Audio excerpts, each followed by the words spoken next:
नमस्कार दोस्तों, आज हम एक महत्वपूर्ण टॉपिक पे बात करेंगे और मैंने टॉपिक ऐसा चुना है जिससे मैं संबंधित हूँ और मैं ये रिसर्च स्कॉलर हूँ और मेरा शोध कार्य जो है जो लगभग सबमिट होने की ओर है। तो इस ड्यूरेशन में लगभग 4 वर्ष के ड्यूरेशन में जो मैंने सीखा है, जो मुझे अपनी कमियाँ, अच्छी बातें या जो कुछ जान पाया हूँ मैं नई बातें, वो आपको भी बताऊँ और उसमें से सबसे महत्वपूर्ण जो मेरे जूनियर्स भी मुझे फ़ोन करते हैं, मेरे मित्र जो रिसर्च में नए प्रवेश ले रहे हैं, वो भी मुझसे पूछते हैं। सबसे बड़ी अगर कोई समस्या है, तो वह है टॉपिक चूज़ करना।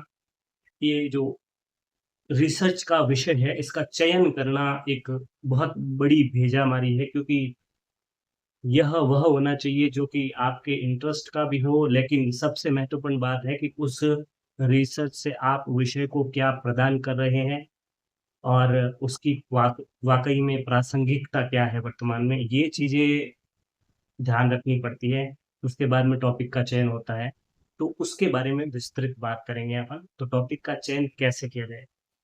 सबसे पहले बात है, जब आप रिसर्च के लिए एनरोल होते हैं और पहली बार आपको कहा जाता है कि आप एक जो है अ, सिनॉप्सिस तैयार कीजिए अपने रिसर्च के लिए और आप उसमें बताइए हमें कि आप है क्या रिसर्च करेंगे, आपके रिसर्च का टॉपिक क्या रहेगा? पहला बात रिसर्च का टॉपिक, दूसरा उसके ऑब्जेक्टिव्स क्या रहेंगे, उसके उद्देश्य क्या होंगे आप तीसरा है उसकी परिकल्पना, हाइपोथेसिस पे बात होनी चाहिए कि वह रिसर्च किस प्रकार का होगा, क्या करेंगे आप उसमें, ये आपकी हाइपोथेसिस परिकल्पना है। उसके बाद में होगा शोध पद्धति क्या होगी, किस प्रकार का शोध आप करेंगे। उसके बाद में जो उपलब्ध साहित्य है अ, उसका रिव्यू करना होता है आपको। उसके उसके बाद में चीज़ें मेन ये जो 4 से 5 बातें हैं ये होती।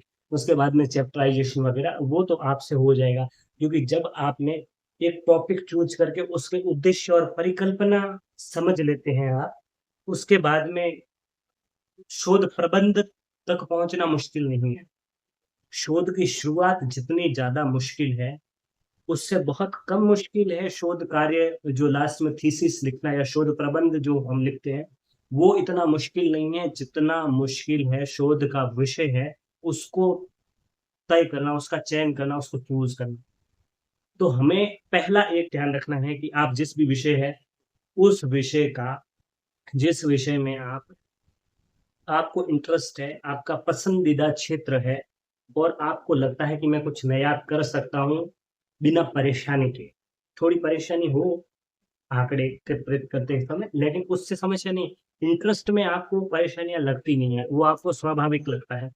तो पहला तो आपका जो क्षेत्र होगा विषय का, वह होगा कि आपको इंटरेस्ट होना चाहिए उसमें। इंटरेस्ट आपका जागृत हो गया, आपको लगता है कि ये जो क्षेत्र है, इससे मुझे पता चलता है कि ये जो है, ये मैं करने में इंटरेस्टेड हूँ और मुझे समझ में आ रहा है कि इस पे मुझे रिसर्च करना है। उसके बाद में दूसरी बात आती है, तो आप कम से कम वो टॉपिक सोच लिया, उसके बाद में थोड़ा रिसर्च और करिए उसके बारे में कि उसके बारे में उपलब्ध क्या है साहित्य। इसके लिए आप शोधगंगा पे जाइए, आप एआई के थ्रू भी देख सकते हैं कि इस पे कितने रिसर्च पहले हो चुके हैं। ये बहुत महत्वपूर्ण कड़ी है।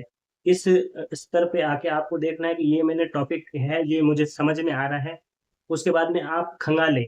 आप खंगालिए एआई की मदद से, आप खंगालिए शोधगंगा की मदद से कि क्या इस टॉपिक पे कोई रिसर्च हुए हैं।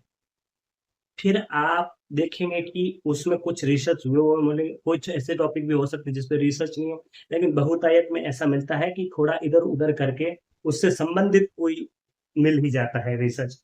तो आप देखिए कि उनसे किस प्रकार से आपका रिसर्च टॉपिक अलग है। आप नया क्या करने जा रहे हैं। तो वो देखें ताकि आपको कल शोधगंगा पे जब आपका शोध प्रबंध जाएगा या सिनॉप्सिस तो उससे मैच ना हो, नहीं तो फिर आपका रिसर्च में प्रॉब्लम आ जाएगी, आप सेम नहीं कर सकते जो रिसर्च हो चुका है। तो नया क्या कर रहे हैं आप, उसका नया आयाम क्या है और उससे संबंधित किस प्रकार की है, तो उसका भी आप पुनरावलोकन करें। आपको पता चलेगा कि हाँ, इसमें ये छूट रखा है, ये वाला डायमेंशन है जिसको मुझे छूना है और ये इंटरेस्टिंग है, ये मुझे करना है। और एक व्यापकता और उसकी जो टॉपिक है उस पे आप फ़ोकस करें। आप ऐसा ना करें कि किसी ऐसे टॉपिक का चयन कर लें जो अपने आप में इतना विस्तृत हो जिसका रिसर्च करने से कोई मतलब नहीं। रिसर्च के लिए पर्टिकुलर एक छोटा-सा बिंदु आपको चाहिए, टॉपिक चाहिए, जिसको आपको विश्लेषण करना होता है। ना कि आप बहुत बड़ा कोई देख लें, जैसे आप कर रहे हैं किसी विचार विचार पे कर रहे हैं, तो आप नारीवाद पे सीधा कुछ करें ऐसा तो पॉसिबल नहीं है। उसमें किसी का योगदान पे कर सकते हैं, किस पीरियड में क्या रहा उस पे कर सकते हैं। तो एक छोटा-सा समय या एक व्यक्ति या उससे संबंधित एक पहलू आप उठाएँ और उससे संबंधित आप रिसर्च करेंगे। ये दूसरी चीज़ आपको ध्यान रखनी है। तो पहला आपका जो पसंदीदा क्षेत्र तय किया आपने, उसके बाद में कुछ टॉपिक लिए आपने, उसके बाद में उन टॉपिक को आपने एआई की मदद से और शोधगंगा इत्यादि जो भी साइट्स हैं, जहाँ पे अवेलेबल है शोध कार्य, वहाँ पे आपने खंगाला कि आपको शोध कार्य मिले या नहीं मिले, मिले तो किस प्रकार के उस शोध से संबंधित पहलू आपको मिले और क्या बाकी है। उसके बाद में आप ये देखें, तीसरी बात, कि क्या इस शोध कार्य से संबंधित जो ग्रंथ इत्यादि सामग्री जो है, वह क्या उपलब्ध है? वो सामग्री अगर उपलब्ध नहीं होती है कई बार तो समस्याएँ बहुत आती है। आप किस प्रकार के रिसर्चर हैं, इस पे भी बहुत बड़ा फ़र्क पड़ता है। आप बहुत ज़्यादा मेहनत करना चाहते हैं और किसी भी हद पे जाके छोटे से छोटी चीज़ों को खंगालते हैं, तो बहुत अच्छी बात है। लेकिन ये ज़रूर देखें प्राथमिक रूप से आप इतना तो करें ही कि उससे संबंधित ग्रंथ या सामग्री क्या उपलब्ध है। आप किनसे पढ़ के, कहाँ से नॉलेज प्राप्त करके एक उसको समझ पाएँगे, वहाँ तक पहुँच पाएँगे कि उस टॉपिक से संबंधित काम कर पाएँ। ये देखना बहुत ज़रूरी है। तीसरी चीज़ होती है, एक और चौथी चीज़ होती है कि आप ये भी तय करें, जो भी शोध पत्ती होती है उसमें आप देखें आप प्राथमिक आँकड़ों से संबंधित शोध कर रहे हैं या द्वितीयक आँकड़ों से संबंधित शोध। प्राथमिक आँकड़े वो जैसे क्वेश्चनरी होती है, कहीं से किसी से मत ले लिया आपने, कहीं पे जाके आपने परीक्षण किया, वहाँ पे जो है लोगों से जानकारी एकत्रित की। तो उस प्रकार की जो चीज़ें होती है, वह तो आती है प्राथमिक आँकड़ों में।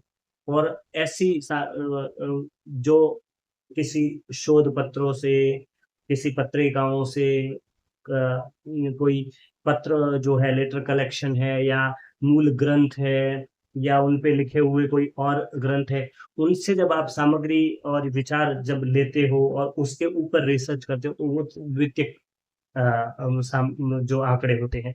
तो आप आपका विषय क्षेत्र जब तय करते हो उसके बाद ये भी जाना जैसे आप साहित्य का कर रहे हो, तो साहित्य का जब करते हो तो आप किसी कवि के बारे में कर रहे हो, उसके व्यक्तित्व या उसकी किताबों के बारे में करते हो, तब तो आप विशेष रूप से द्वितीयक आंकड़े ही आपके पास होते हैं और तो कुछ होते नहीं है। लेकिन तीस एक बात ये हो सकती है जब उस कवि ने जो कविताएँ लिखी, उसका समाज पे क्या असर है और उसको आप प्राथमिक आंकड़ों से प्रदर्शित करना चाहते हैं, तो आप व्यक्तियों से राय जानेंगे, उसकी क्वेश्चनरी भराएँगे कि वर्तमान समय में इन-इन जगहों पे या इन विश्वविद्यालयों में ये पढ़ाई जाती है, इनके बारे में ये जो है धारणा बनी है या समाज में इनकी ये उपाधि देता है, उसके बारे में आप जो बातें लिखेंगे वो तो हो गए आपके प्राथमिक आंकड़े।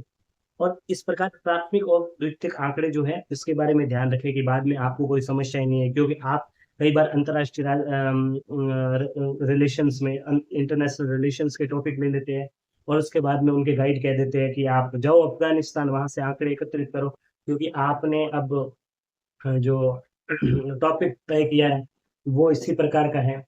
तो ऐसे समझ में नहीं आता, फिर वित्तीय आंकड़े यहाँ काम नहीं आते। आप ये तय करें कि आपको किस प्रकार का रिसर्च करना है, कितनी मेहनत करनी है, ये भी ध्यान रखें।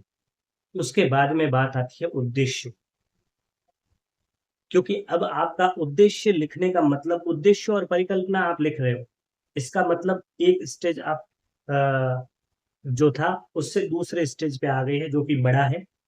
और अब इस स्टेज पे आके आपको क्या काम करना है, शोध प्रबंध के बारे में सोचना है, उस पूरे रिसर्च के बारे में सोचना है और उसके उद्देश्य जो है उनको निर्धारित करना है।